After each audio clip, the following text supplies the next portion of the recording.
রাসূল বলে পরিচয় করে দেওয়ার আগে তিনি নিজেকে আল্লাহর দাস বা গোলাম বলে পরিচয় দিতেন। পড়েন সুবহানাল্লাহ।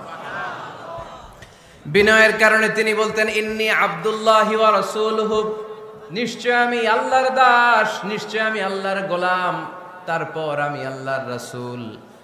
আল্লাহর হাবিব যখন আল্লাহর কাছে দোয়া করতেন, আল্লাহর হাবিব বলতেন আল্লাহুম্মা ইন্নী আবদুক ওয়া ইবনু আবদিক ওয়া ইবনু আমাতিক নাসিয়াতি বিয়াদিক।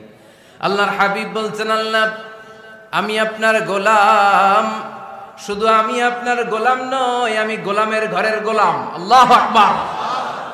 আমার বাবা আব্দুল্লাহ আপনার গোলাম, আমার দাদা আব্দুল মুত্তালিব আপনার গোলাম, আমার দাদার বাবা তিনিও আপনার গোলাম, আমার মা হলো আপনার বান্দি।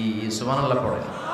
তাহলে তিনি রাসূল হওয়ার পরেও তিনি নিজেকে গোলাম বলে পরিচয় দিতেন, দাস বলে পরিচয় দিতেন।